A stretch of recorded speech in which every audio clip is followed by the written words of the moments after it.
Let's go ahead and get started with Mayor's Night Out, Hammond's 2nd District. I want to thank you very much to Irving Elementary School Principal Anna Gomez for letting us use her building. Can you give her a big round of applause, everybody? Thank you, Ms. Gomez. Nice to see everybody. I want to thank also our host councilman and give him the microphone here. Let's give a warm welcome to 2nd District Councilman Pete Torres.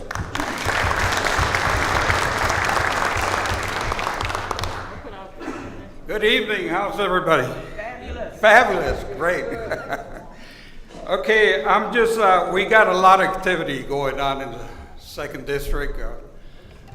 Of course, if somebody's going to ask about Chicago Avenue, I'm sure the West Gate or the West Lake Corridor. The bridge is causing a problem here. What else? That's so much for the negative stuff, I guess. But we got some positive things going. This year we had $2 million from the gaming money. That was our share of the district's gaming money to spend on projects.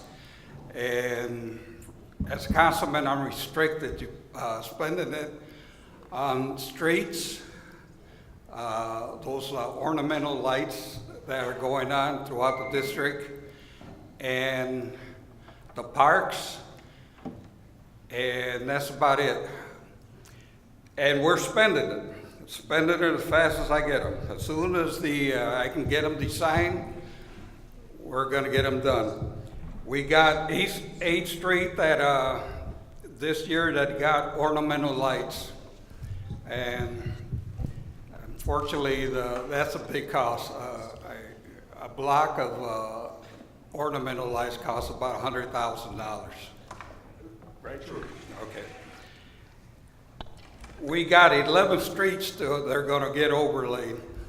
That's just the asphalt. If there's major construction, it costs more than that, and I'm trying to find a way to deal with some of the ones that need the major construction. But anyway, hopefully we got Columbia Park started. Spent over $700,000 on that. Last year put in 500, and the mayor contributed 150, and then we added another 100 for touch-ups here and there. So there's quite a bit of money put in on that, and so far we've gotten a lot of compliments on it, but it's not finished yet. There's some things like the volleyball and the basketball court needs to be striped, and touch-ups that need to be done. I put away $500,000 for Urban Park to get the same thing, a walk trail, and hopefully a dog park and other good trimmings on it. Hopefully we can get started on that this year. The money's already been put aside. I just need a design from the engineers, not our engineers, the contractual engineers, to get that started on that. So we got about, after all those projects, we got about $118,000 left. Close to that, if my figures are right. So, like I said, I'm going to spend them as soon as we can get the designs in. So now the mayor's going to take your questions and hopefully get started. So thank you. Thanks, Councilman. All right. Hi, Donna. How's it going? Great, Mayor. How are you? Good to see you. Good to see you. We're live on Go Hammond TV right now. We are live, and it's archived also, so if you want to watch it again after the meeting, the ability is there. So everybody knows Donna Muta, Special Events Coordinator for the city. She's going to go ahead and hand the microphone to the department heads so they can introduce themselves. Good evening. Chris Sakalaris, Legal Aid Clinic. Amanda Oswald, Housing Authority. Kelly Kearney, Inspections Department. Jaime Prieto, Code Enforcement. Brian Poland, City Planning. Dennis Radowski, United Neighborhoods, Inc. Ann Anderson, Economic Development. Hi, I'm Dean Button, Engineering. Deborah Malone, Environmental. John Doty, Hammond Police Department. Phil Talon, Chief of Staff. Heather Gray, City Controller. Kurt Cook, Building. Jeff Smith, Fire Department. Chris Cantor, Law Department. Matt Muta, Hammond Sanitary District. Marty Wilgus, Hammond Sanitary District. Ed Cruza, Hammond Water. Sharon Daniels, Personnel and College Bound. Jack Smith, Sewer Maintenance. Juan Serrano, Public Works. Chris Campbell, Information Technology. Owana Miller, Community Development. Milo Krasinski, Port Authority. Mark Heinz, Parks and Recreation. Mayor, we've got a new person on the mic here. This is my intern for the summer, lucky her. Hi, Nirmala Heiss. What's her first Gavitt name? Gladiator. Nice to see you. What's your name again? Nirmala Heiss. All right. We should meet like formally before we come out here. We call her Anyway, Nirmi. She just started today. Awesome. Welcome aboard. So anyway, that's she a college-bound intern or just No, she's No. done with school. She just graduated from Purdue Northwest. nice? Congratulations. That's where I went. So anyway, I want to remind everybody that Mayor's Night Out is driven by written questions coming from you. Once we get through the questions, Mayor's Night Out is over. So at this point, I know we have 5 or 6 questions. We'll get started. If you have a question about what we're talking about, so let's say we start talking about the police department, okay? And you have a question that's pertaining to what we're talking about, you could raise your hand and we'll go to you immediately, right? But if we're talking about the police department and you're like, I gotta ask you something about the fire department, we'd ask that you do a written question so we can start a new topic, because other people may have questions about the fire department. So try to stay on topic, and thank you for coming out to Mayor's Night. It's on Go Hammond TV Live, and I was really stressed because, as a lot of you know, I coach a baseball team. And we play like 50 games every year. We had a game tonight, and I had Mayor's Night. I'm like, hey boys, I'm not going to be there for the game. It's against a really tough team, so I get here, and they have these things. It's called Game Changer. You could literally watch every pitch of the game. It's like a cartoon on your phone. And I just checked. They're winning 14-1 in the first inning. So I think I hold them back a little bit. Maybe I should hit the road more often. So now I can relax and focus on Mayor's Night Out in the 2nd District. So thank you guys for coming out. Donna, you want to go ahead? Oh, you know what? We just got back from, well, you know what? I'll talk about that later. Let's go ahead and get started. Okay. Yeah, look at it. Yeah. First up, Mayor, Police Department. Mm-hmm. What are your thoughts on I'm sorry. What's that? With all the school shootings in the country, Mm-hmm. is Hammond prepared? Have we had any incidents? Great question. Chief, I know the answer to this, but I'm going to let you jump in on this.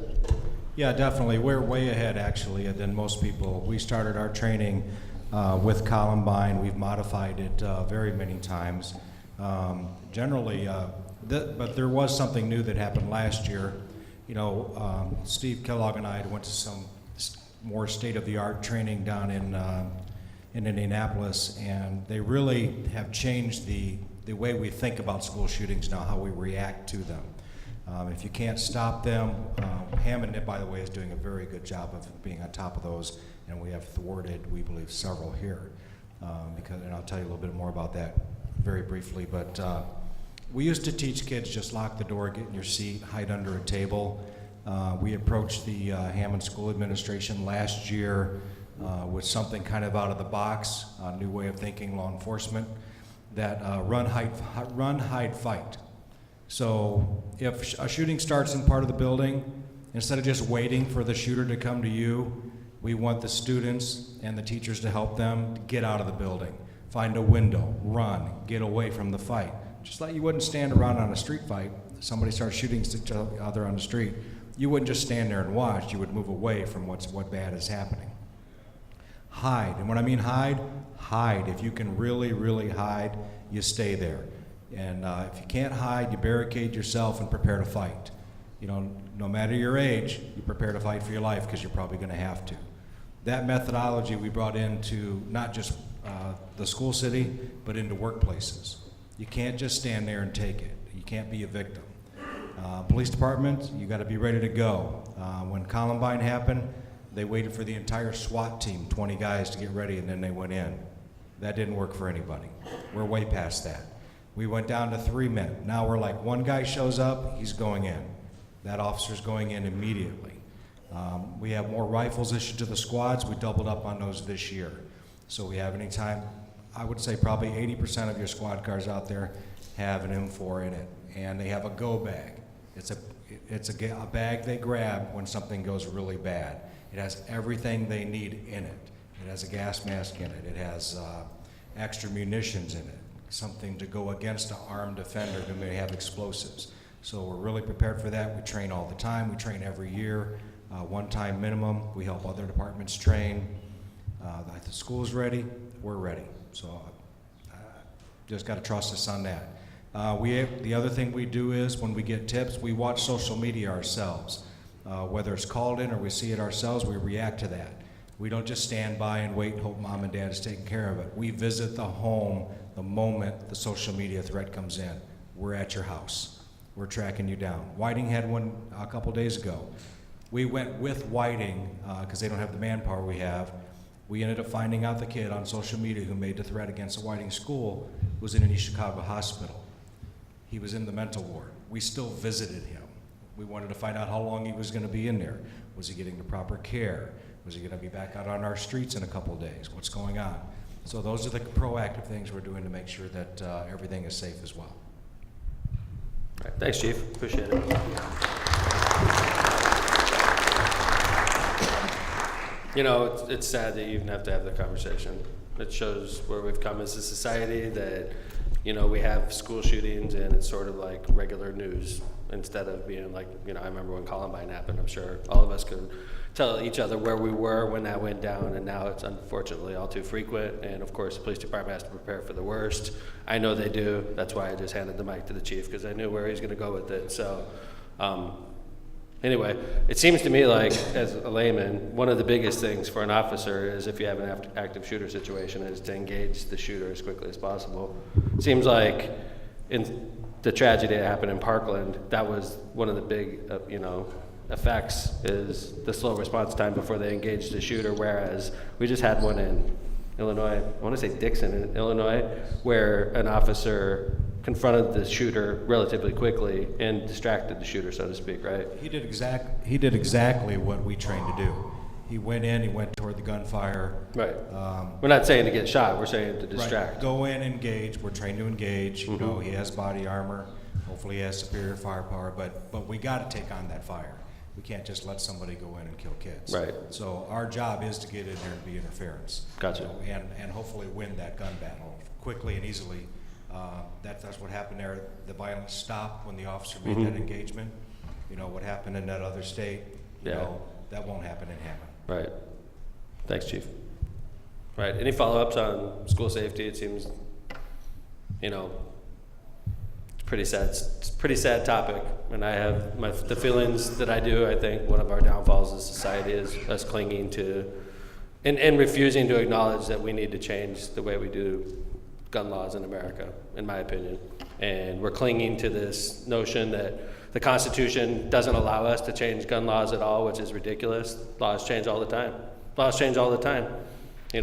So, until we get over that as a society, I fear that a lot more people are going to die until we get it straight. And then finally, people are going to be fed up enough to tell their legislators, their representatives, their senators that something has to change. It's either going to become common, or we're going to have to be brave enough as elected officials, and I'm not talking local, I'm talking in Washington, D.C., to confront gun laws.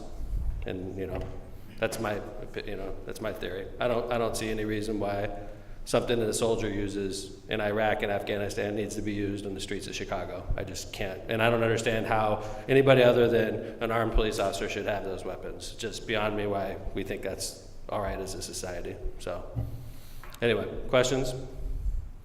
All right. Thank you very much. Let's go on to the next topic. Okay, Mayor, quite a different topic. What are your thoughts on turning the Queen Anne property or any other property that the city owns into a community garden? We could use help shelters with fresh produce. Who was just talking to me about this the other day? Was it Africa or you that brought this up? Phil? Yeah, would you? Where's Africa? Foster? I thought somebody just briefed me on this a couple days ago. Yeah, we've been working with a developer on the Queen Anne property. We did what's called a request for proposals, an RFP, and we did have a developer that not only submitted to purchase the property, but offered us more money than we asked, which doesn't happen too often. The developer is looking to potentially build 4 spec buildings, industrial buildings. One of our concerns from the city standpoint is to make sure, because there is residential across the street, that we're protecting the residents from loud noises, too much trucks coming in and out, issues with any type of pollution or anything like that. So we are working with this developer. We have not finalized an agreement yet, but it is moving along, and I could see an announcement coming probably in the next 30 to 60 days. Okay, thanks, Phil. Any follow up on that? Sure. All right. Hi, George. Do you have a follow up on that? I'm not getting the concept here. What are we talking about? This property is industrially zoned, so as you're aware, I'm sure. So he's talking about building 4 industrial spec buildings, which basically means you put up 4 15,000 square foot buildings where certain folks come in, they just need warehouse space or they need space for something that they're doing, and they end up leasing 1 or 2 of the buildings, if not the entire site. That's what we mean by community gardens, though? No, we would not do community gardens in that case.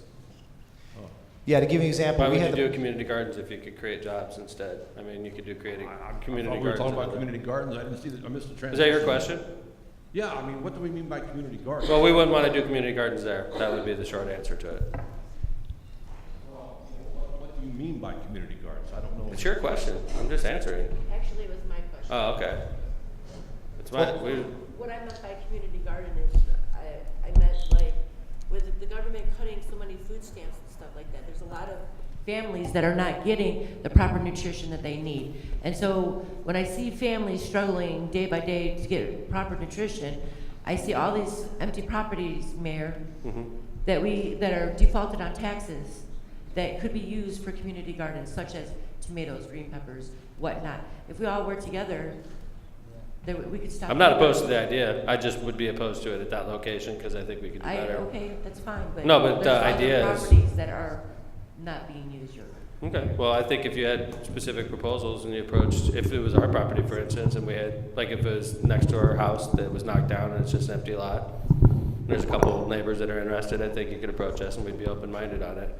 But that particular piece of property that we were talking about with George is we're looking at, creating spec buildings so we can create more jobs out of those locations. So we wouldn't want it in that particular location. Yeah, Besides, that's my neighborhood, and I want to know now is like, what are you doing to protect our neighborhood from the chemicals from trucks coming in and out of there and all of that? well, it's zoned industrial and we, Yeah, that, but my house is not.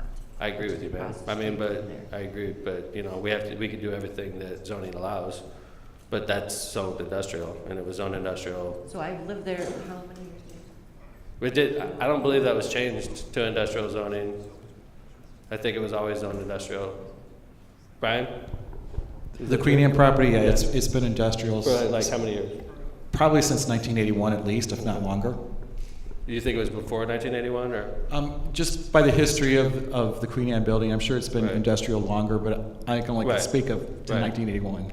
So like, she's concerned about, industrial contaminants and stuff like that, which is logical because she lives across the street from it.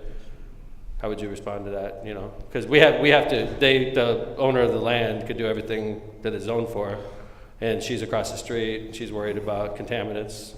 Right. I mean, as far as in industrial property, if someone is bringing in a process that has a hazardous chemical, a flammable chemical, or toxic chemical, there are zoning provisions Right. that we'd have to go through.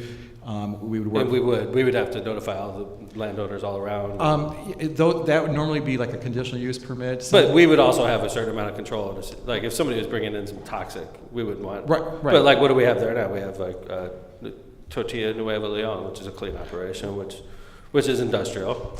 Right, and you want to make sure that you don't have anything negative affecting Right, for sure. food Which, processing. that is a great business. Right. But anything that comes with those types of chemicals are going to be reviewed by environmental management anyway, Right. and they would have a lot of input, regulations, and controls. As well as fire. Like when we had that. Fire, yes. What's that building's name that opened right by O'Bannon School? Remember how much we went through with that? Tribal Logic. Tribal Logic. This was a company that moved into an old library building surrounded by homes. It took them better part of 2 years, and they've operated without incident ever since. But so if we were doing something that was environmentally dangerous, we would have to notify the neighbors, and you would be afforded the opportunity to express your views to zoning and stuff like that. But I guess the question is, right, your original question was, would we be interested in the community garden at that location? Our answer to that is not at that location, but we'd be interested in the concept. Yeah, Mayor, obviously we went in, because we own the property, we have a little bit of control, so we went in knowing we were going to try and protect the neighborhood across the street. It's not ideal to have industrial on one side, residential on the other. Right. That's how it was set up back in the day, so we're doing the best we can to protect your house and make sure that when you're leaving, you're not seeing industrial stuff that would, be negative or have an adverse We effect have on your home. a situation in the first district that's similar. No, I love the Tortilla Company. Yes, ma'am. Totally agree. And we're very aware that we have neighbors there. And a future bike trail that's gonna go right through there, up and down Torrance, okay? So I know the area well, but I was talking about an area in North Hammond that's residential next to industrial. Very, very many gray hairs that I've received, and I know Councilman Mark. I mean, look how great Councilman Mark is. That's, and a lot of that is because of the tension that we feel from that neighborhood, because like Phil said, this goes way back. You don't see the newer communities with industrial and residential right next to each other, but we're an old community and we have to deal with these issues. So I appreciate you bringing it up, and I want you to know we're here for you, and we're not going to do anything to degrade your neighborhood. And if we did want to do something to degrade your neighborhood, you would be afforded the opportunity to come and yell at us, and I would expect that. Okay? Thank you. Yeah, Ramona?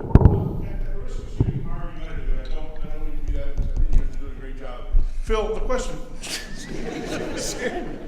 question I have is, how much control do you have as to what comes in? How much control does the city have? Okay, you said that you had a bid for this light industrial site. I can't see you anymore. You had this bid for this light industrial site.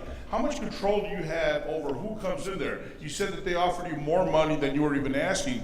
Couldn't we be more selective? I think we in the second district need more amenities. We need more niceties. We don't really need more industrial stuff. I understand money is money, but how much control do you have with the city as to what can be there? Sure, that's a good question. So the property is zoned industrial. But you can change that, right? You can change it. If, for example, this particular site that we're talking about, on one side you have a pallet company, industrial, on the other side you have screw conveyor, Tortilla Nuevo Leon. I know there's another industry just east of that. So, it is an industrial area. There's no doubt about that.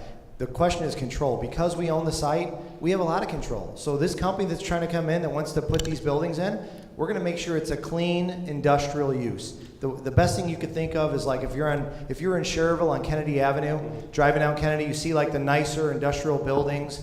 Because you got to keep in mind too, these create a lot of jobs for people. This creates tax increment for the city, for everybody.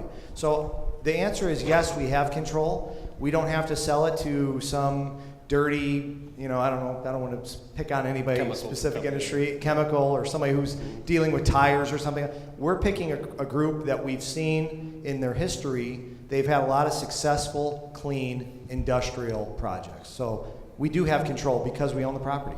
Okay, thanks, Phil. Mayor? Yes, sir. Where are we? Over here. Oh, hey Brian. I just wanted to add that even with zoning, when it comes to industrial properties that are adjacent to residential, the setback requirements are greater. Depending upon whether it's I-1 or I-2, it's 100 feet or 200 feet from a residential zone. Mm-hmm. So that also is a protection. Is that why when you look at Tortilla Nuevo Leon, it's like setback literally? That was, yeah. To maximize the distance between residential and industrial. As much as possible. Gotcha. Yes. Makes sense. Thank you. Any other questions on that? Good topic. Thank you for bringing it up. Thank you, George. Thank you, Raimundo. All right, I'm going to go ahead and introduce the elected officials and thank them for coming here. I'd like to thank our council president, Janet Vanez, councilwoman at large. Thank you very much, councilwoman. Bob Markovich and I are on the same speaking circuit today. We were at a community meeting earlier, and he's here today. Thank you very much, Councilman Markovich. Also, Councilman at large, Dan Spitali. Thank you very much, Councilman. Hammond's first sister councilman, Councilman Mark Owensky. Thank you very much. Hammond's second district councilman, Pete Torres. Thank you very much. Hammond's 3rd District Councilman, Councilman Anthony Higgs, thank you. Hammond's 4th District Councilman, Bill Emerson. Hammond's 5th District Councilman, Dave Warple. She's not an elected official yet, but she's going to be, and I want to thank you very much and for coming out to Mayor's Night Out. Our next state representative, Carolyn Jackson. Thank you very much, Carolyn. All right, let's go ahead and keep it rolling. Okay, Mayor, next up, we would like the grass cut in the empty lots in our area. This is in reference to the 5200 block of Henry. There's dead trees and broken down fences on empty lots. Okay, do me a favor, tag me onto that. Give it to me, that printed paper, and I'm going to put it on Hammond 311. I use these as an opportunity to show you guys a great program that I know a lot of you realize, the Hammond 311 program. This program, it's for people like you. Sitting in this audience right now, you're community-minded people, you care about your community, you see things that you think need to be changed right away. This is your golden ticket to get to the front of the line. Hammond 311, you download it on your Android or you download it on your iPhone, and it's free, and it allows you to directly report to whoever's in charge. Like I had a graffiti complaint last night, sort of. And I directed it to the appropriate person. It went right to that person, and they eliminated multiple acts of graffiti I ran across on the bike trail last night. So it works very well. So Yeah, it sure does. yes, you got that taken care of, right? With the help of a lot of other departments, yeah. That was not set up in any way, shape, or form. That was not set up. I broke down right there, and I look on the ground, and there's a male part drawn on my bike path, like right there. And I'm like, are you kidding me? Somebody painted that on the bike path? And my tire was flat, and I was getting picked up, so I go down the bike path, and like 15 feet later, there's another one. And I go down, and there's another one. Somebody took a lot of time to paint a whole bunch of male genitalia parts on our bike path, and I took a picture of it, and I posted it on Hammond 311, and I got a lot of laughs, but it was a serious complaint, and it was fixed this morning, which is very nice. Thank you very much. Our job is funny, isn't it, Mylan? You're like talking on the phone. Hey, honey, what are you doing? Oh, I'm out here eliminating graffiti on the.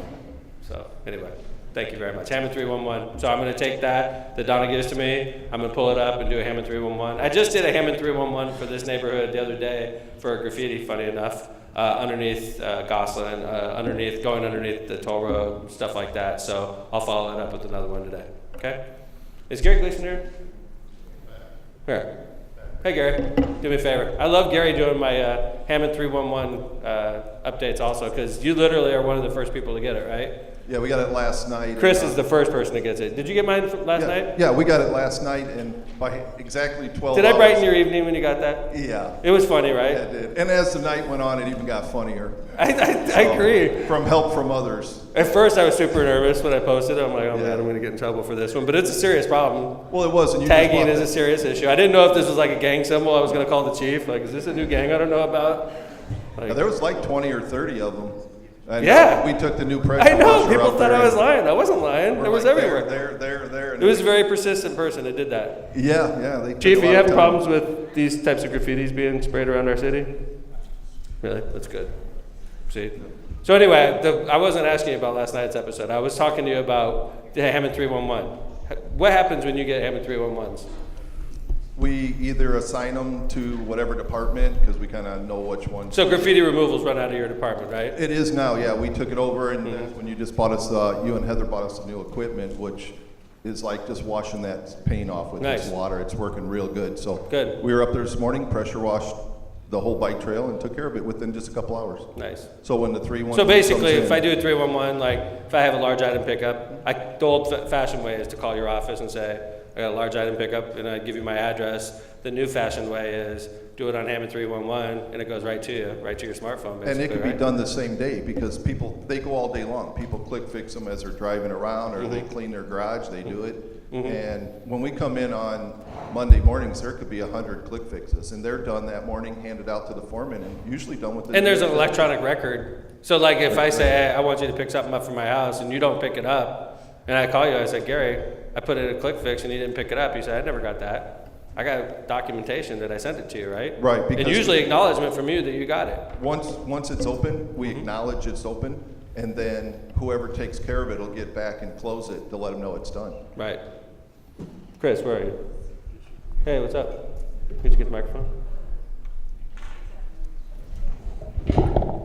There's some departments that never get asked questions during mayor's night. IT is definitely one of them, so Chris isn't used to getting a microphone. Did you get that ticket? I did get that ticket. It was excellent. I wanted to commend you for doing a very good job submitting not only the picture, but the text with it, so it was really easy to find. Yes, so, it was very descriptive. Yeah, I mean, graffiti can be hard to locate, so it was really well done. I thought you handled it well. Thank you very much. Yeah. So anyway, what is another common see-click-fix complaint? Our biggest issue right now is large item pickup. Large item pickup. Yeah. That's Gary's crew's all over that, so. And then you got the code enforcement, obviously. Yeah, and the mention of the vacant lot needing towing, we actually have that as one of the drop-down categories that you can pick. You got crime tips also? We do have crime tips, and you'll be anonymous, and that goes Chief, do you get a lot of crime tips like that? We don't get a lot of actual crime tips that way. Mm-hmm. We get a few of the minor stuff that's going on, speeding, reckless driving. Do you think it's because people are afraid there would be like a record? I think they do. I think a lot of people in this day and age, with everything you see on TV about large companies, even Facebook recently, they're just afraid their data will go somewhere it's not intended to go. Gotcha. Especially when you're talking about a crime tip. Yeah. Yeah, some of the crime tips are, there's a lot of traffic at this property, people stopping for 15 minutes, which is kind of an indication that there's something else going on. So, since we've got see-click-fix, we've had thousands of downloads, right? We are over 4,000. 4,000. All right. But we could do better. We could do better. I guarantee you there's you're people in the hearing audience. this, Yeah, there's people in the audience right now. So anyway, if you're sitting in the audience, this is the tool for you, see-click-fix. So thank you very much. Thank you. Hey, Mayor. Yes, sir. I was wondering if I can. Hey, Jaime, you get a lot of see-click-fixes every day. Yeah, and actually, I wanted to answer that question about the vacant lot as well. So, good. yeah, code enforcement definitely gets a lot of activity every day, especially around this time. So, to answer the person's question, we actually started first cuts of vacant lots about a week and a half ago, 2 weeks ago. We only have 4 vendors that are going around and cutting lots for the city, and we have about probably 500 empty lots or vacant houses that we have to go around and cut. So to the person that asked that, please be patient with us. It's on a list. Our vendors know about it. It's just them getting to it. Thank you. Appreciate it. Okay. Mayor, before we move off 311, I want to let everyone know I brought plenty of cards that tell you how to download and use 311 on the reference table there. Awesome. Thanks. Before we move on, I want to thank somebody for great service to our city. For a lot of you that don't know Kurt, like we know Kurt Cook has announced his retirement, and I believe this is your last Mayor's Night Out. I know that makes you very sad because, we know how much everybody loves Mayor's Night Out.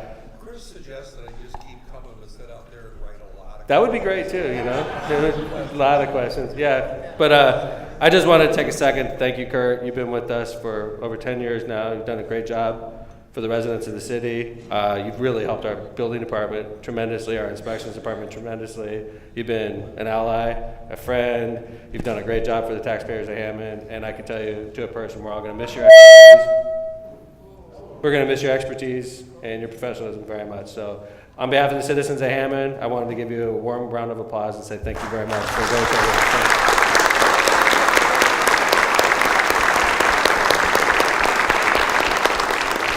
We're going to miss you guys, so thank you very much. And Kurt,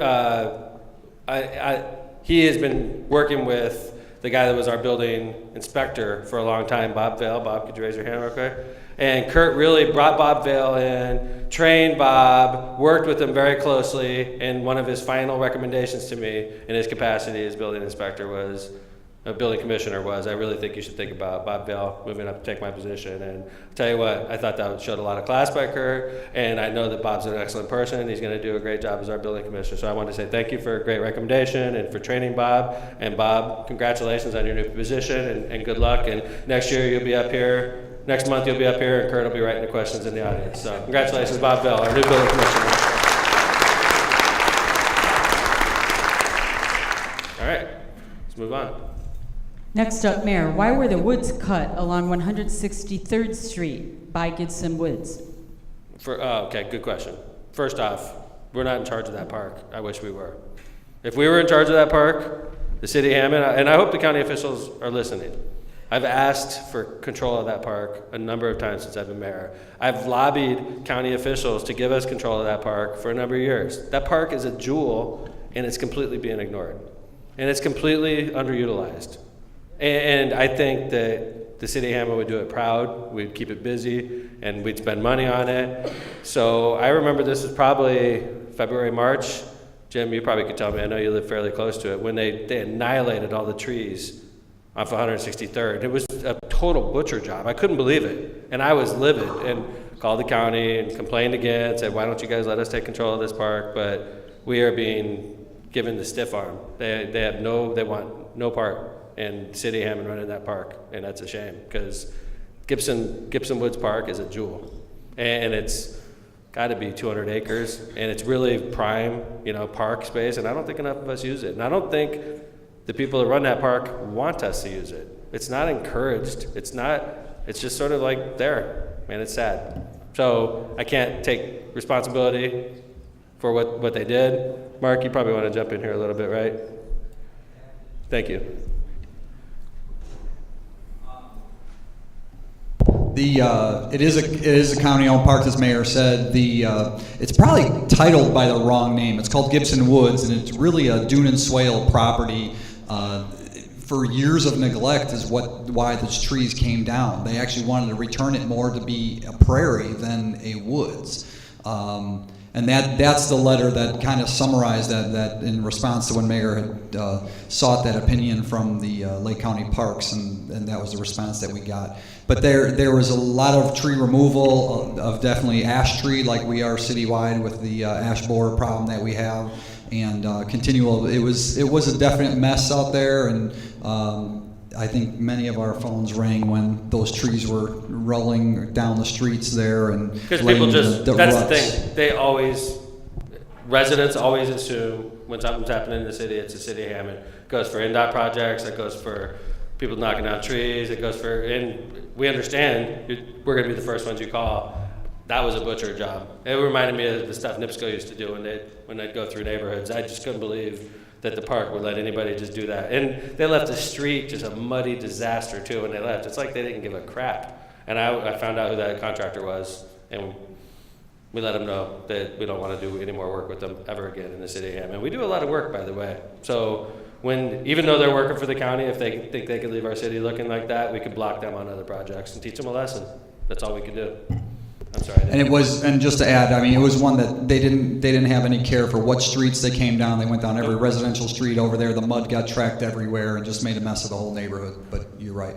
Being mayor, you get jumped, you get yelled at a lot actually. But I remember that butt chewing was in February, and when that went down, that was just a butcher job. I couldn't believe what they did, but we weren't in charge of it. But we definitely let your voice be heard, and I spoke on behalf of a lot of residents when I wondered aloud what they were doing in that location. So, anybody have any follow-ups on that? Yes, ma'am. Thank you. Okay, I know. They were just putting those trees on those long trailers, going up and down the block. My concern is that. And then they had this the construction temporary fence up. It looks so bad. It was hideous. It was hideous. I was enraged when I was saw too. all those trees coming, and they, like you said, they butchered that area. And you know what? I think when you're chopping down trees as a government, there should be some type of notice put out. Like when we chop down trees, it's not because usually they're dead. Okay, and we're going through, and unfortunately, we find a park, and we went to Pulaski Park. Pulaski Park had like 100 and something trees dead from the emerald ash borer. So we chopped down the trees, but they're dead. But if you're chopping down a perfectly good tree, which was what they were doing in Gibson Woods, and you're not letting the public know what's going on, that's just bad communication. I wouldn't do that as your mayor, but sometimes when you're in charge of a whole county, you don't think about a city like we do, because this is our job. So. Well, my concern is, I understand. Okay, if they're healthy, they butchered it. If the trees were not healthy with the ash borer, are they replacing them? We do. Okay. We do. City of Hammond, yes. The city of Hammond's going to do that. But you're replacing a tree that was 150 feet Right. tall with something that's like 6 feet tall, and it's like a little twig. You know, So I'll be 80 years old before I see a tree. it's gonna be a while before we see It's gonna trees. be a while. No, we're not doing the one, Gibson Woods is not, we're not in charge of that project. That's them. Yeah. No, you're right. So like that project's not in our charge, but like when the city of Hammond chops down trees, we replace them. Well, and they cut the trees out all the way to that train yard, Mhm. which I barely knew was there. Oh, now I know. Okay.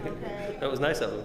Yeah. You know, From the ma'am, alley in from the street, you can just look. Lake County Parks are in charge of this project. I would urge you to find out when they meet. I'm sure it's in Crown Point, or even just send them a letter and wonder what the heck, went on. But there are people. I know that there's one gentleman from Hammond calls WJLB a lot. He's on the Lake County Park Department. Carl from Hessville. For those of you that listen to WJLB, he's on the Lake County Park Board. So there's people from Hammond that would be very sympathetic to what you're saying, but that's not our project, so we're sort of barking up the wrong tree, so to speak. So, thank you. My pleasure. Thank you. All right, who's next? Mayor, how can we get small trees cut on vacant lots where they cut the grass? The 1400 block of Sherman needs to be redone, and we've had 2 cave-ins Oh, so you're in saying that block. code enforcement's cutting the grass because we got a court order to cut the grass, and there's also like a nuisance tree on private property. The question is, why don't we cut that tree as well?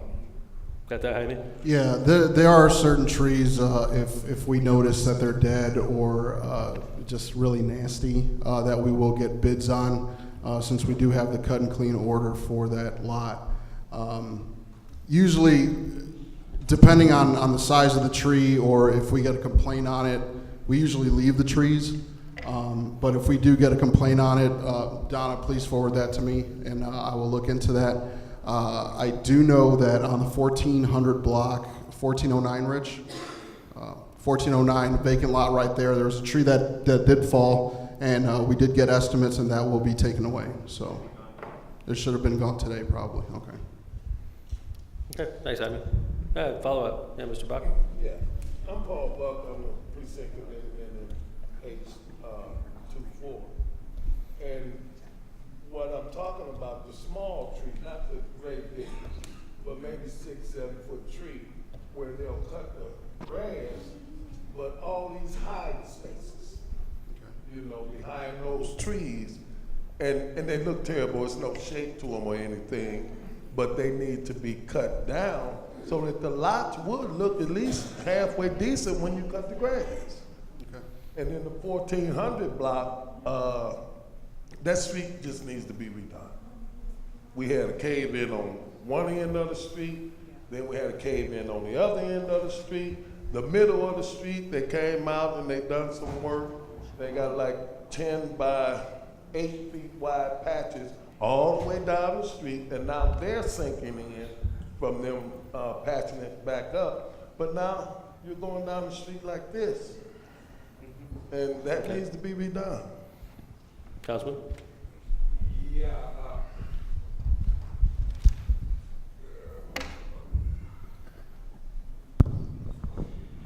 It's on the list to get redone from the 1200 block to the 1500 block. I'm just a little bit leery about, like you say, it's caving in, and maybe Jeff Smith will enlighten us. I know they were there last year to look at that, to see if that's a sewer cave in or what's causing that to cave in. Well, one was by a sewer on the west end, and one was by water hydrant on the east end. And it just collapsed. Oh. Jack? Mayor, I couldn't hear what he was saying. What block, Paul? 1400 block of Sherman? 1400 block of Sherman? Last year about this time, we went through there with our vectors, cleaned about 3,000 feet of sanitary and storm, and had the whole entire thing televised, and there was no issues. We did find one issue, and that issue was corrected by us. Okay. So the sanitary system was in good shape on it? Our end is fine. Mm-hmm. Okay. But that was last year, obviously. Yes. Paul says something may have changed recently.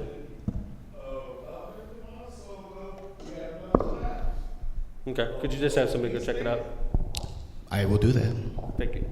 We'll go check it out from the sewage department and see if anything collapsed, and if it did, then we'll get Dean on it and figure out what we have to do. Thanks, Paul. All right, let's keep moving forward. Mayor, when will the major project on Chicago be complete? Good question. Are there more repairs after that? Yes. All right, we'll go. Dean, grab the microphone. City Engineer Dean Button. Hi, Mayor. Hey, we got a lot of repairs going on. We have a lot It's hard of to get around gridlock. this damn city. I had Yes, a sir. train blockage the other day, and I made the mistake of thinking I could go around it, and that was not a good idea with the traffic and the road closures, and it's a pretty tough scene right now. Yes, sir. And we have had a lot of delay as it relates to the Chicago Street project. That was delayed from last year. Yeah, we had a water main that needed to get replaced. And Yeah, that was- required us to hold over the Because if design. we would have closed it up, it would have eventually been beat into submission, right? There was some concern from the water department about the We'd be back in durability. like 3 or 4 years replacing the water. water And main, it's right? brand new, fully reconstructed Right. roadway. So Doesn't make sense. I'm happy to report that we expect the road to reopen June 1st, and I know it doesn't look like it in this condition now. There has been some recent delays, but 1st of June, look for that road to reopen. That's Chicago great. Street. That is from Calumet to Columbia. Yeah, There yeah. is still work, lane restrictions from Columbia to White Oak. They have to finish the south side and then they'll move over to the north side. All of Calumet will then be resurfaced late, say August, September. We expect that to be completed this year. Calumet? Chicago. You said Chicago. Calumet, right. Did I say Calumet? Yeah, I'm you sorry. said that. Chicago. Right. From between, so it'll all be done From- and then it'll all be resurfaced. From Calumet all the way to. Yeah, we'll put the to White final Oak. surface coat in August, let's say, between Calumet to White Oak. Gotcha. Good stuff. But that's just phase one of a very large project. Chicago Avenue, we're going to keep working our way over to, basically Sheffield, go north, and to ultimately hitting Gosselin out to the state line. This entire project is, this is just one part of the project, the easiest part, quite frankly. The next phase is the state line, Gosselin from the state line to Sheffield, and then Sheffield to Marble Street. That's scheduled for July of 19. There you go. So almost a year out. And then the in-between section, so from Marble at Sheffield to Chicago, and then from Sheffield to almost Calumet is 21. Will not be started till 21. So there's still a duration on that. So do me a favor, since we're talking about road closures, why don't you go ahead and talk about the unplanned closure of Calumet Avenue?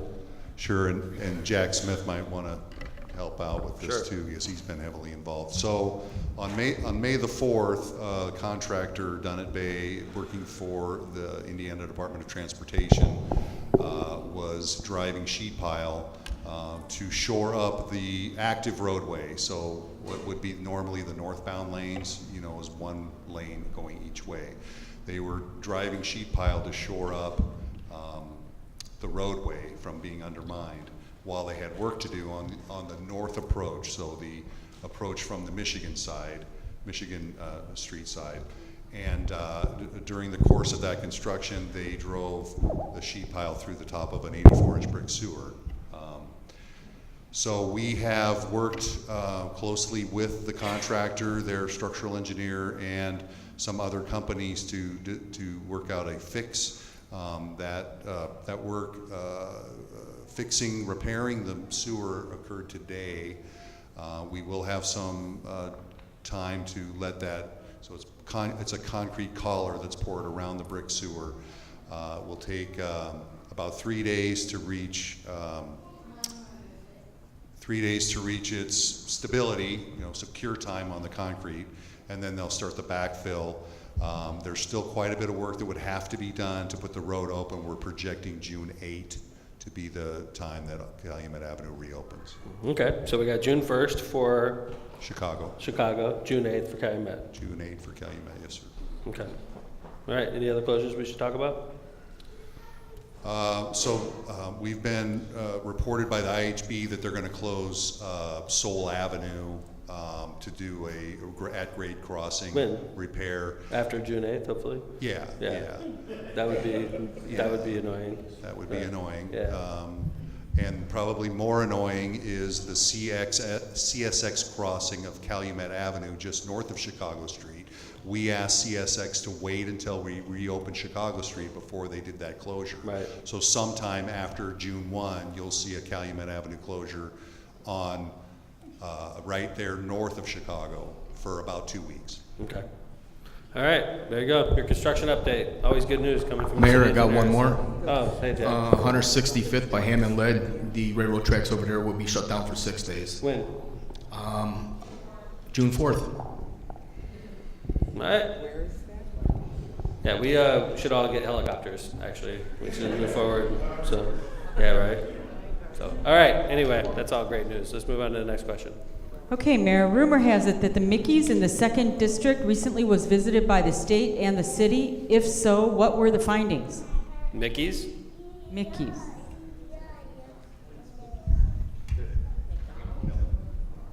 So, I don't go to bars, so if it's a bar, It's, you're talking to the wrong guy. It's actually auto salvage yard. Oh. Just west of Sheffield. Okay. 227 Chicago's proper Okay. address. Anybody know anything about this? I'll speak on it, and Chris can speak on it too. Actually, I was out there with Ron, or Ron was out there also. They were doing auto salvage, basically tearing engine blocks and that apart. The ground was contaminated with oil and other fluids that would come from cars. The building had some electrical issues also. I got a call from Ron that the state was out there. We went to meet state out there. They had already left. So we went ahead and did the inspection with the permission from the manager. Ultimately, we had NIPSCO cut the power. Their gas line was leaking, so the gas was shut also. It's under a notice of violation.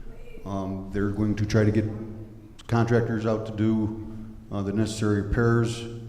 It's not going to be an easy fix at all, and we will wait for IDEM to come up with their paperwork and let them take their lead as far as whatever needs to be done, how it's going to be done. I think that's where Ron can talk about the contamination and the issues steps we're going to take to make sure that nothing else is contaminated when it comes out of there. Okay. Mayor, also Hammond Sanitary District's involved in that project along with Hammond Water. Okay, cool. Any follow-up questions on that? Councilman?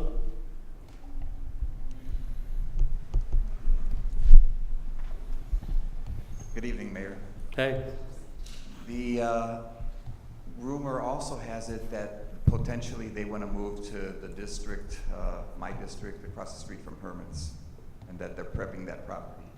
141st? I don't listen to rumors, first off, but yeah, I haven't heard anything about that, but 141st, I imagine you're talking about, which has been a problem property in our past, so we'll be watching out for it, Councilman. Okay, next question. Summer jobs for youth, Mayor. How do you apply? Usually this is done through Parks Department and Public Works, so I'll go ahead and have Mark grab the microphone, talk about summer help. I'd like to remind people that our demand for summer help went down a lot when we started hiring your sons and daughters that are going through the College Bound program to come and work 40 hours a week for us. So a lot of the work that we used to give and pay for, we get for free now. So a lot of our demand's gone down, but still we do have kids come in and do stuff in the Parks Departments, do stuff in Public Works. So we'll go ahead and start with you. We have over at Dowling Park and Riverside Park, we run concession stands. Those are the ones that we're always taking applicants for. A lot of students end up working there for us in the Parks and Recreation Department. We do have a summer recreation program, that one based upon registration numbers, but again, that one we continually take applications there.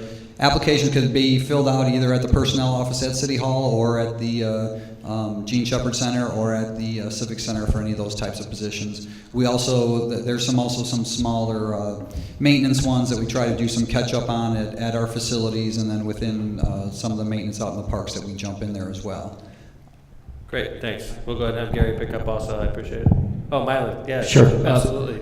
Lifeguards. And then we'll have Gary come next, yes. Lifeguards. Yeah. We're always in need of good kids that can swim, and they have to go through some training, some Red Cross training, and then we give them lakefront open water training as well. I just interviewed 6 of them before I went over to the Federated meeting, and we have 6 new lifeguards going to join us next week. Awesome. They're just completing their We're their always classes. looking for Hammond kids for this. We sure are, at all of our locations. And they're great jobs. They really are. A lot of maintenance jobs, but also a lot of good jobs with the card barn at Lost Marsh, and work we need there at Wolf Lake Memorial Park, and how that park's expanding, and all the work that has to be done out there. Right. Forsyth Park, and then up at the lakefront itself in the marina. So yes. Awesome. Thanks. So where do the kids apply if they want to get a job with you? Marina. Damn, Marina. Yeah. Yep. Okay. So you go right there to the Port Authority building. Yes. Okay. And Gary, I know you have a lot of students every summer helping you out with part-time work as well. Right, we hire about 15 to 20. A lot of times we have them, we'll actually see them start it when they're 16 years old, we keep them inside the complex. And then as they turn 18, we can put them on trucks. And it's funny because we'll see guys start at 16 and go all the way through high school, go through college, and actually we have one up there that came right back from college bound. So we see a lot of when we get the part-timers, but what they do is they either go to Sharon Daniels. It might be somebody just stopping in off of the street. We've done that a few times, and I introduced you to 2 of them that were 16 and went all the way through college with us. So you can either go through Sharon Daniels or you can come to the complex. Depending on the age, we'll either keep them inside, working inside the complex or other places. But if they're over 18 or something like that, we can put them out on trucks. Okay. Thank you. All right. Anybody else get summertime help? Festival of the Lakes, Mayor. Thank you. It's only 5 Good point. days in July, but I do need some help. So if you'd like a job and you're over 16, please come to the Hammond Civic Center and fill out the app. Okay. Awesome. Let's move on to the next question. I am an ex-gang member. I want direction on how to utilize my city and its resources to be of a positive and impact and influence within Hammond. There's nothing stopping anybody from doing that, ever. I mean, just showing up to meetings like this, or, you know, coaching a baseball team or a basketball team, or participating in the community. I actually get this question often, and usually when I get this question, it's because the person wants some type of funding for like a program or something, and it's really not very realistic unless you're part of like a not-for-profit with like an established track record. So, you know, if, you know, whoever this person is, congratulations, we appreciate your help. You know, I would recommend participating in youth sports, being an inspiration, showing up to community meetings, helping pick up litter, just doing stuff like that, and start rehabilitating. And there's quite a few people that work for the city of Hammond. I think if you look at, you know, what they were like in their childhood, you'd be surprised at what fine citizens they are right now. So we hire people all the time with, you know, that may have started off on the wrong foot, and they work for the city of Hammond doing great work right now. So just because you were one way when you were a kid doesn't define who you're going to be when you're as old as I am. So congratulations, but you know, usually when I get this question, there's an angle that we would like $5,000 to do this type of program, and that's just not too realistic. So, anybody have any follow-up on that? Yeah, thanks, Chief. Maybe you want to jump in on this also. There are some people in Lake County that are working with the Juvenile Center. Another person who found himself on the other end of the law, who now is definitely reformed and is mentoring kids. They need manpower to do just that. His last name is Sabatis. He's with the ROC program, and I know he's partnered with the Lake County Juvenile Center, and Hammond's been meeting with him lately, and he works out of the boxing club in Hammond, and so that might be somewhere you can go and offer mentorship. Yeah. And if you want to do something good for Hammond and reach out to kids and really make a difference. And there's a couple people in the boxing club that started off. You could go there anyway, yeah. Right. I won't mention their names. No, yeah. Absolutely. But like they're an inspiration for kids now. Yeah, but, you know, if you would have known them when they were 16 or 17, you may not have felt that way, right? There are people that I grew up with who went bad in the middle and are down at the boxing club now, 100% straight as an arrow, helping kids get along. That's a great idea. So that's a good place I'm to glad start. you brought that up. Awana, you get this question a lot? Yes, I do. And you have a tough job because you have very limited funds coming to us from the federal government, and a lot of people that approach you with ideas like this, I imagine. Right, and I do encourage them, as you two said, the sports, basketball, baseball, football teams, but they can also volunteer at the YMCA. They can also volunteer at the Boys and Girls Club. They're always looking for volunteers to come in and mentor to the kids. So those are some options that they can take. Thanks. We also have a gaming advisory committee we put together. I know council people at large serve on it.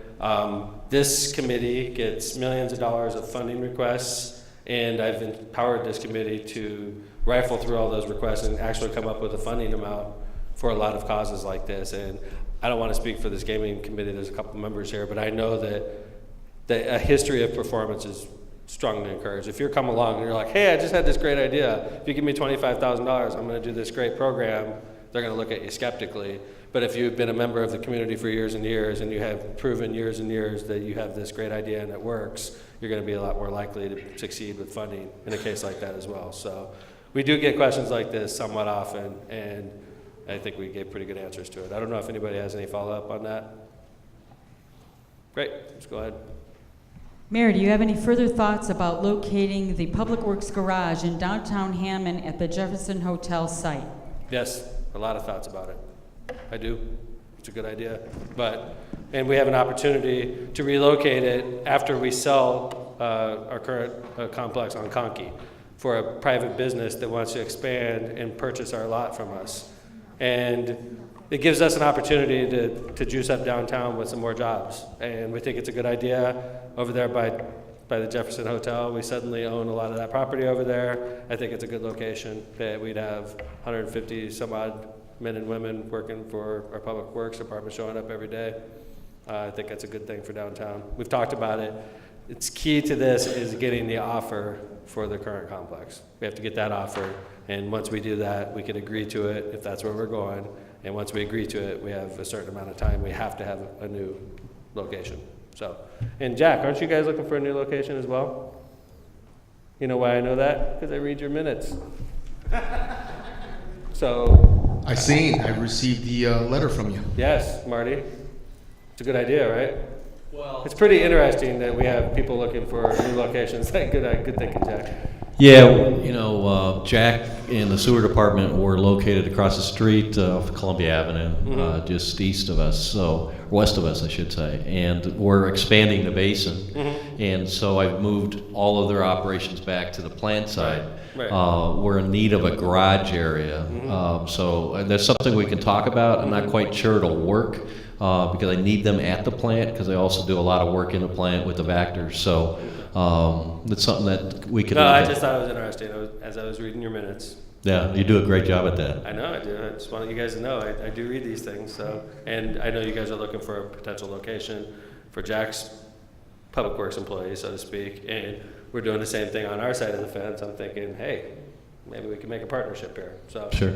Yeah. Anyway, good. Thank you. Yeah. Hi, Karen. Mayor, I understand of what you just said about using that, you want to use the space, but we are in the works of moving, it's just serendipity, from 5630 to 5129, so that we could have synergy next to EAT. So that type of development would not be really conducive to a retail store having that right next door. I mean, what do you think about that? I'm not sure. Well, I mean, I'm willing to take. I'm open-minded. A follow up on that. I mean, I understand investment. That's great, man. A big project like that would be great. But aren't there other places in the city, like even on the other side of the bridge, on the north side of the bridge by the water tower, is a big area there along Summer Street. There's other places that are more industrial that would be more conducive to that kind of thing. I think that a municipal garage is going to look great for 5 years, and then all of the drippy drips from the garbage trucks and the leaking transmission. I mean, it's part and parcel to what the nature of that is. I think it's a move in the wrong direction. Okay. If we've given up on downtown Hammond as far as like having it be a retail center or a place that's not necessarily a municipal parking lot, then I understand that. But this, to me, is a move in the wrong direction. What is downtown Hammond right now? Good point. Not much. It's government. But we're working towards getting more people, more retail, and and foot traffic, not necessarily industrial. Okay, well, I appreciate your opinion on that, so. Anyway, contingent upon this whole thing is getting an offer for our current complex, because we're not just gonna walk out of our current complex. And if we get the offer, then we have to make a decision on if we're gonna relocate our public works employees, and we may just say, sorry, we're not gonna move. We have that option as well, so. Anyway, there's a lot of ifs in that, and usually if there's a lot of ifs, something goes wrong along the way. Like, I remember one time, a long time ago, I had a certain economic development director that's not Ann Anderson, and not the one before her, not the one before that either. Let's just call this one Phil, okay? This particular economic development director said, Mayor, we got a movie theater, it's moving into Hammond, and to that Phil character I said, I will only believe it if I'm eating popcorn in the front row watching a movie. That was pretty wise, don't you think, Phil? Yeah. I'm just kidding. So a lot of stuff goes wrong that you don't plan out. And, in this case, we're saying if we get the offer, and if it's a good offer, and if we do want to actually move, where can we move them to? One of the ideas was downtown Hammond. The thinking being, in my opinion, one of the problems with downtown Hammond is a lack of foot traffic. And, with a great restaurant like Eat that's ultimately going to open up down there, Eat needs people to go to it, and we think that by having people down there, maybe more people would be inclined to go there, and Raimundo could stay open, late hours and have a great business, and that's part of the thinking. So, but there's a lot of thinking that goes into that. Yeah, Councilman. I guess my question would be, Mayor, seeing that the Jefferson Hotel and the LaSalle Hotel has been closed, is there a general plan for downtown development, as well as where were those people located and placed, if Awana can enlighten the community on where they were placed, as well as what are the general plans for downtown Hammond, because the lakefront is beautiful by the Horseshoe, and hopefully we can develop that downtown Hammond some similar to that of Horseshoe Casino surroundings. You have an IHOP, Popeyes, Ross, you name it. It's just beautiful, and so hopefully downtown Hammond can be. That's part of the reason that part of the city looks really nice, and part of the reason along 8094 looks really nice is because of traffic counts, and those traffic counts we can't reproduce in downtown Hammond at this point. Fact of life, okay? Now, we did purchase the LaSalle Hotel. City of Hammond purchased that from Mr. Grubas, and we recently purchased Jefferson Hotel, and there was probably hundreds of people in between those buildings that lost their home, which was in downtown Hammond, and they were relocated. And I know you did a lot of work with the residents that were affected by these moves. Can you talk a little bit about where you saw a lot of them move to? A lot of the residents, they moved to East Chicago, some moved to Lake Station, some stayed in the city of Hammond. There's a number of facilities that they went to. There was approximately, maybe about 110 people that were relocated. I don't want to say displaced, I said relocated, because we did find homes. Some of them had jobs, they just needed to go into other apartments. So we did assist them as best as we could, and everyone got replaced into another facility or house. Thank you.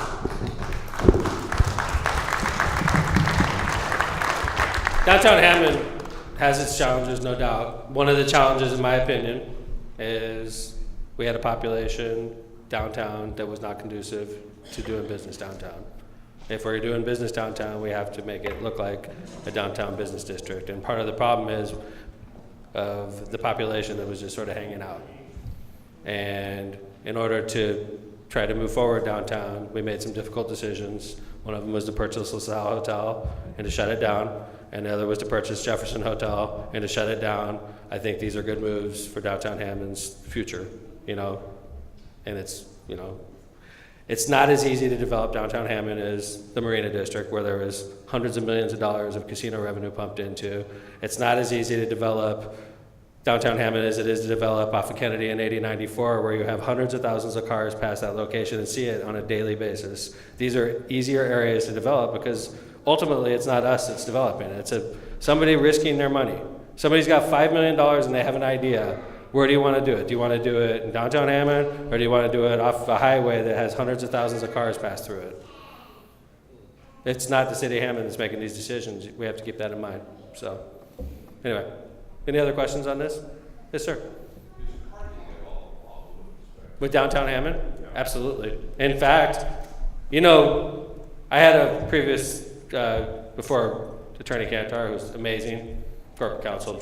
We're super lucky to have her, okay? Before her, I had a gentleman that was creative, okay, in a lot of ways, all right? And he had a lot of creative ideas about songs and about, you know, Festival of the Lakes and a lot of, not necessarily focused on law as much as he's very creative about a lot of things, right? And he'd have jingles we'd consider, and sometimes we'd use them, okay?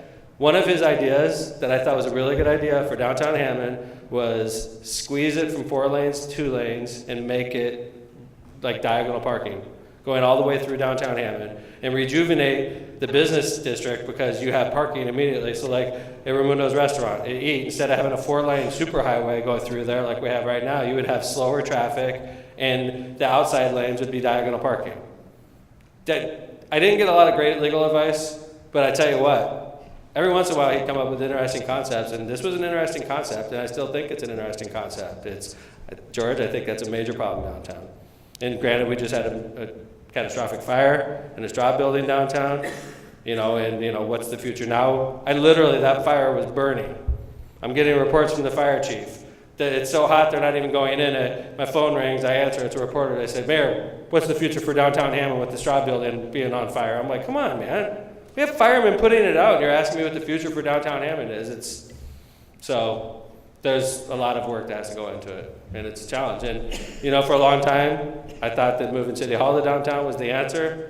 And quite frankly, I know Councilman Higgs, the same guy that's asked me questions about the future of downtown Hammond, was violently opposed to moving City Hall to downtown Hammond, which I think would actually have been a big boost for downtown. But the problem I had is we have a neighborhood in downtown Hammond, we have a neighborhood around City Hall that loves us. We've been there for the better part of 80 years, and they don't want to see us leave. And I never knew what to say to them. Okay, we move City Hall to downtown Hammond. We leave this gaping hole right in MLK Park in a nice neighborhood. And they said, well, Mayor, what are you going to do with this neighborhood? I don't know. What can we do? We'd be so broke on the new City Hall project, we wouldn't have that much money to fix up the current property. It'd be just sort of an empty building. That was a tough issue. I think that was the right answer. And I'm not saying maybe down the road that is the right answer, you know, but right now, you know, I think the council, we grappled with that, and we decided the best option was to stay put. Thank you. Appreciate it, George. Questions? Sort of morphed into downtown Hammond and City of Hammond's role in downtown Hammond. But, you know, anyway, let's go to the next question. Yeah. Hi, Chris. You're going to talk about the charter school we built. I forgot to talk about that. Appreciate you reminding me. I just want to remind everyone that but for the mayor, we wouldn't have a new $15 million charter school in downtown Hammond, and we bring in 535 people each day, and their parents. And you know, we've talked about different things that we want to do, but our students are downtown. They walk downtown. They go over to the Innovation Center. They work with Toll Theater. So that is foot traffic, but for the mayor, that project would have never happened. So remember, that is a $15 million Thank you. investment. It's a great, you know, it was rated B by the Indiana Department of Education. It was? The highest rated school in the city of Hammond. And this well, is- Bishop Knoll probably had the same grade, right? I think so. Okay, so but this will be the first year where our first graduating class is actually graduating from college. yeah. And we've had college students that have gone to Rose-Hulman. We have many that go to Purdue, Lafayette, IU.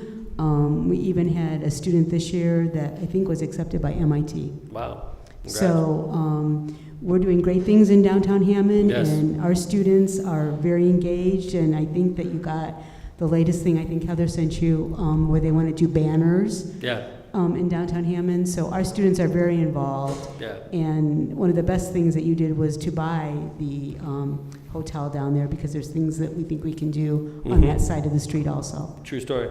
I agree. And Hass is a success story downtown. Thank you. Appreciate it, Chris. Any other questions? All right, let's move on. Mayor, can you provide a status of the new sports complex? Good question. Real good question. Well, the good news is, last I checked, it's going all according to plan. We plan to be open September-ish, right? I know Juana was just telling me she did a walkthrough of it the other day. She liked it very much. But I'd like to also introduce, we've picked the person that's going to run the Sportsplex and the person that's going to run the basketball volleyball side of the Sportsplex, and they're both here at Mayor's Night, which is very nice. I'd like to introduce Jim Talon and Kim Roberts. Can you guys please stand up and wave to the crowd? They're two of our 4 bosses at the Sportsplex. Kim is a high school volleyball coach. She was a college basketball player. She's a college-bound student, grew up in the city of Hammond, was an employee in the Hammond Police Department. And we looked at her resume and it's like, dang, what's she doing in the police department? We stole her and we brought her over to the Sportsplex. And this is going to be well suited for her. She spent her whole childhood playing sports in Hammond, and now she's going to be in charge of running tournaments in our city. And Jim Talon has a great resume. Like minor league hockey, a lot of tournaments, a lot of like business, and quite frankly, over the last year, Jim has been selling ad space for our Sportsplex to, I know like Subway bought them, they tell me that every time I go get my sandwich, but he's actually been on the ground sort of selling our future court space to businesses, and we're literally going to walk in on the first day and we're going to have advertisements like that because of the hard work Jim's been doing. So I just want to congratulate both of them. They know they have a big job. The reason they're on the ground now while it's still under construction is so that they could reach out to these big volleyball tournaments and basketball tournaments and soccer leagues and soccer tournaments and put in our Sportsplex on the map so that when we open, we literally have a tournament like that first weekend.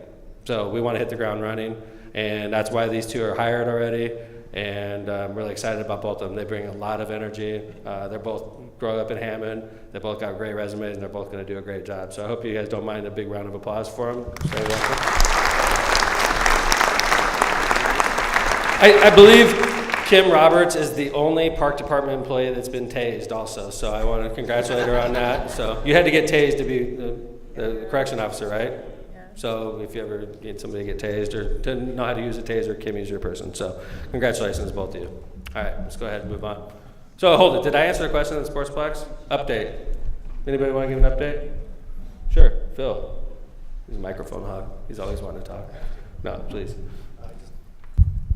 I happened to be there today, so. Did you? Yes. I have a rule. I don't go through incomplete buildings. That's why I haven't been in there yet. It's bad luck. Yeah, and you do walk around and think, oh, we should maybe do something here. I would do that. Yeah. And that's why I don't want to do it. In fact, I sort of broke my rule. I was at the pavilion today, and I did. It's nice. The sod is nice. But I asked Kevin, I said, there's a dip between the bike trail hill and the venue hill. I was told that was permanent. See, that's why I don't look at things when they're under construction. Don't come to the sports complex right now. That would be bad. Yeah. No, everything's on track. Most people probably heard already, it's 6 basketball courts, 12 volleyball, 2 indoor soccer, 6 batting cages, community room, elevated walking track, and still other opportunities that we're looking at with the space. But right now it's on track to open in September. We are looking at some different floors actually for the basketball courts right now because there's a maple shortage out there, which you wouldn't think about because of the heavy rains. In the UP, lumberjacks have not been out, so we're looking at that. But everything's on track. It's looking good. It's really huge. When you walk in, it's impressive. I saw that they're putting the external features on, like on the soccer side, they're putting the green, like glass-looking stuff on the outside, and on the basketball side, I know it's like orange, like a basketball. So they're doing that right now. Yeah, soccer's more complete than the basketball side. The netting is up for soccer too, and all the walls around the soccer fields or whatever you want to call them. So yeah, it looks really cool, but there's still some work to be done. Awana brought the HUD rep through yesterday. I was talking to the gentleman from HUD, DC, right, Awana? But he works for HUD, okay. But I was telling him, thank you. I mean, they paid for half the building, and little did we know, we did this hoping that we can make it some type of deal with Carson Perry maybe moving to a new building, and we'd now going in and doing what we did. And now that Carson Perry's filed liquidation, it makes us look real smart. Like we were ahead of the game on this. I think had Carson's filed for liquidation and we still had no plan for that space, it would have been pretty devastating for our psyche. I think the fact that we were in front of it and we're moving forward, and that's a great project, and it's a great project in Hammond's 3rd District, which is really nice, $20 million project. I'm really excited about it, and can't wait until it's built. So any other follow-up? Yeah. Hi, Rich. Programs there for local kids too? Or Great is it just gonna question. be Tournaments? This is how I see it, and you know, Kim and Jim have a lot to say where this goes. I see basketball leagues for 50 and over. Stuff we could do it in an hour. You have 6 courts. You could have basketball leagues for 40 and over, basketball leagues for 20 and over. We could do like dodgeball leagues. So the way I see it is Monday, Tuesday, Wednesday, Thursday, we are going to be using it. We, the region people, not just Hammond people. People from North Township, people from Lake County will be using it for leagues and stuff like that. Friday, Saturday, and Sunday, you're going to see people going into our hotels and staying for the weekend. They're going to be coming to Hammond because they got a Saturday 8 a.m. game at the Sportsplex, and then they got another game at 11 o'clock at the Sportsplex. So what happens is you get done with the game and you're like, I got to kill an hour and a half. What do you want to do? Let's just go to Subway. You get a Subway, you sit there for an hour, eat your sandwich, you go back over for a half hour at the Sportsplex, and you're playing again. But we anticipate this helping our hotel industry a lot. We anticipate this really rejuvenating our restaurant scene in that part of town. I'm excited about this. I've seen it work. In Westfield, I always get these mixed up. Westville is Purdue. Yes, I always mix those up. Westfield, they spent $50 million on amateur athletic fields. And that city's brand new now. Like, it changed their economy. They're known, it was a cornfield. And they turned it into an amateur sports mecca. And it's all brand new. Hotels, brand new restaurants, everywhere you look. It's because every weekend, people from all over the Midwest, not Indiana. I took my team there, my team's good. We got our butts kicked because you're playing teams from Cincinnati, Grand Rapids, Michigan, Louisville, Kentucky. People from the Midwest are driving to Westville to play. So it's exciting. So I guess the answer to your question is during the week, it'll be mostly us, and on the weekend, it'll be mostly tournament play. Questions about the Sportsplex? Sir. Hi, Jason. At the risk of sounding redundant, do you foresee a situation where like kids can go get a membership and have open gym like at the gym? Good question. Why don't we pass off to our new employees and break them in? Let's check this out. Hey, Jim. Hey, you gotta get a microphone. You gotta know the rules, Jim. Your first mayor's night out. We were just discussing that today. We're actually going to put plans in place for that. She's in day 3 right now, and I'm in day 8. So you guys haven't figured this all yet? Yes, we were doing research. 8 days on the job, and you still haven't, Yeah, so that is the plan. We're excited. When you walk in and see it, it's really exciting. So we're trying to find the best way to do it, the best way to satisfy the community as well. Hey, Jim, I'm 49 years old. I didn't know if you knew that. So if I keep on saying we got to have 50 and over basketball leagues because I figure I'm going to be the number 1 draft choice. I'll be brand new 50-year-old.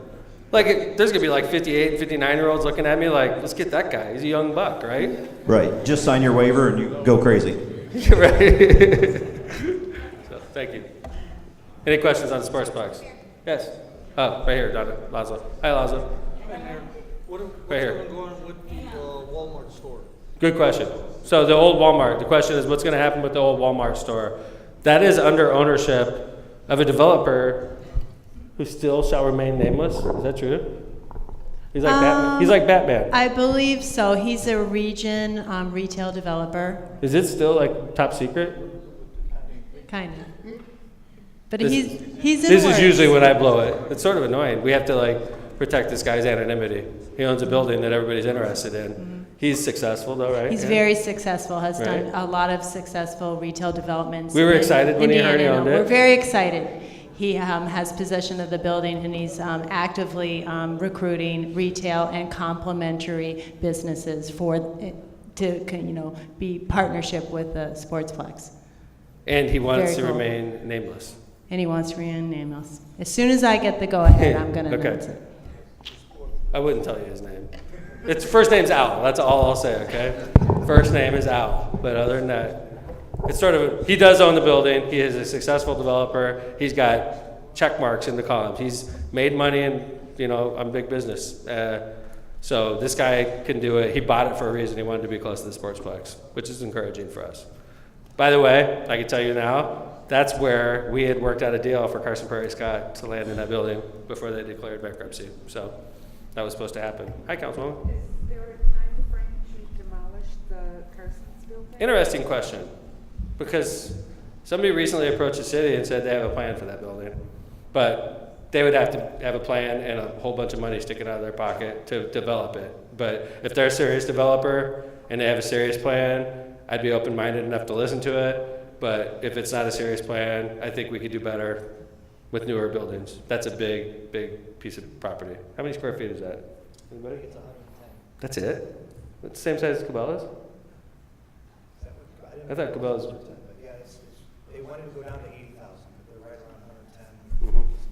Okay, but yeah, so I imagine it probably comes down, but it's interesting. Recently we were approached by somebody that had an idea, and it's interesting just to hear it out.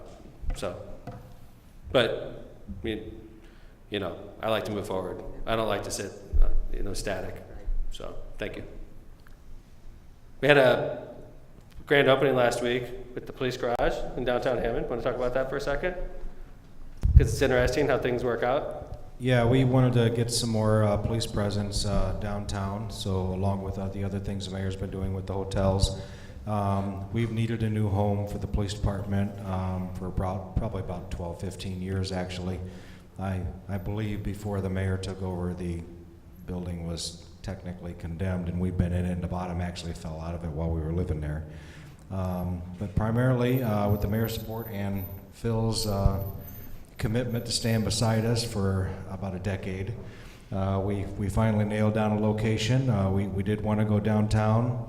We worked out where we bought an entire building, and now we're leasing out the front, and the city's seeing residuals from that. We've renovated it, and it is state-of-the-art inside. If you'd like to go down there, it is a public building. Just knock on the door and tell the mechanics you'd like to see what's going on in there, and I'm sure they'd be happy to show you around. But it is, as the mayor stated, it's like walking in Webb Ford, and it's a beautiful place with 6 lifts and room to do evidence work in there for our, like if a homicide was to occur or a robbery and we have to take a vehicle in and store it and take care of the evidentiary part of that. That's actually separated inside for court reasons. And we're putting the finishing touches on it, but we'll be officially fully moved in there Monday, although we're operating out of it now and out of the old building. And we're very, very happy about that. The other part of that is our mechanics are going to become Ford certified. And the controller's buying mostly Ford vehicles as we go green throughout the city for not just the police department, but everybody else. And everything we're getting is under warranty for 5 years powertrain minimum. So our mechanics will be able to fix our own vehicles instead of going to Webb Ford. And they put us in queue, and we lose squad cars for days, weeks, months at a time sometime, because they put their paying customers first before us. They need to get them in and out. They think they can just kind of push us aside. And this will stop that. We'll do the work on hand. Ford will pay for the parts, and they will pay our mechanics to do the work, and that money will go back into the general fund, so we hope to be making money for the city. Great, thanks, Chief. And the old police garage is located just north of City Hall.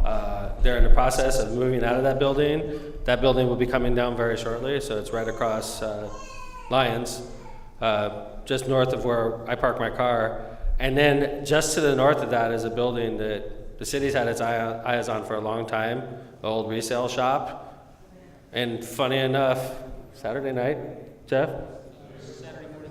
Saturday morning, 5 o'clock, a car going probably 35, 40 miles an hour torpedoed right into that building and destroyed it.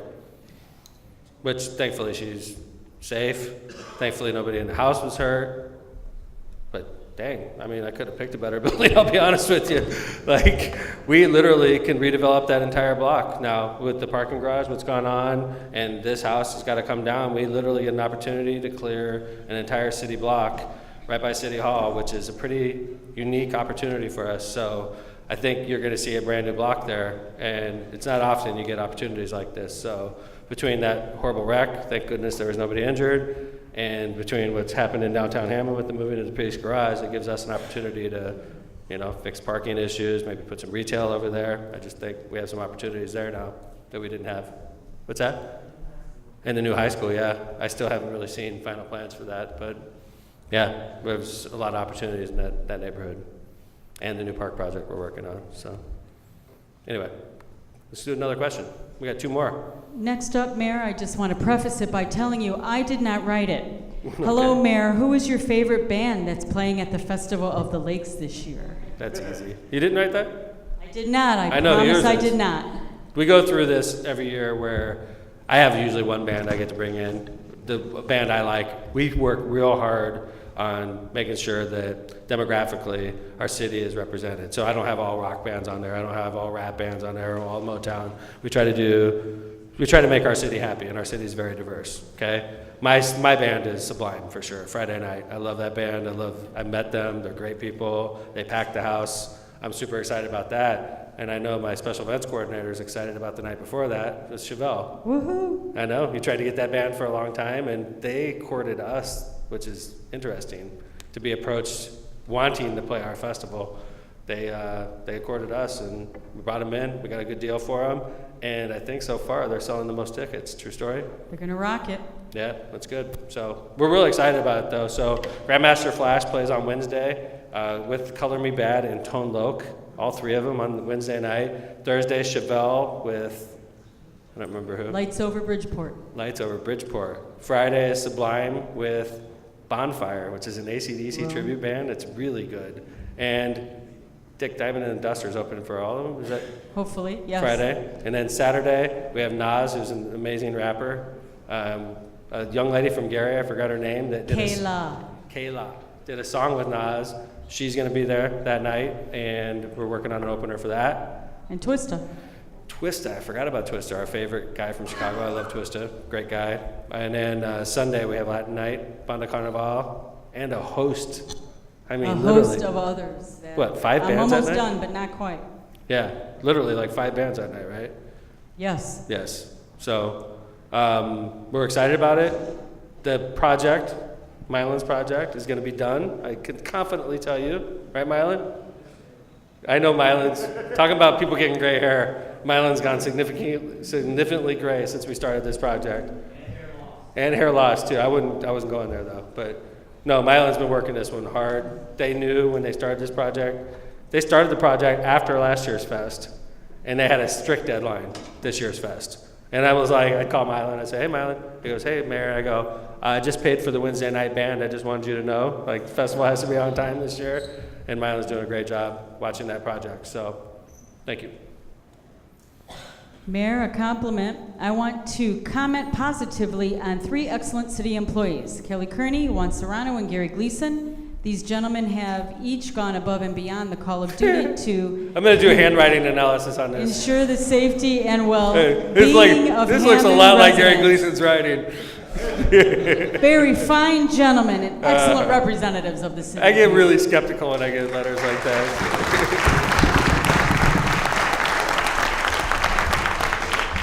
And here's one from... Love Colleen, right? At the end, so.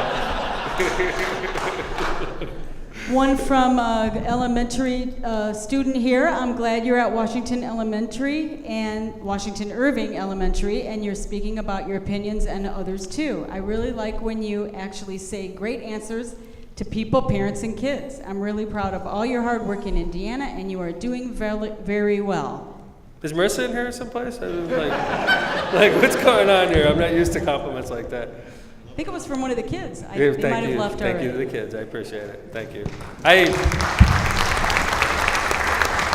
that the last one, Donna? That's it for the questions, Mayor. Does anybody have anything they want to bring up? I know we have some pressing issues. Yeah, hi. What's up, Sharon? We got open jobs. Sharon wants to talk about jobs that we're posting to the public.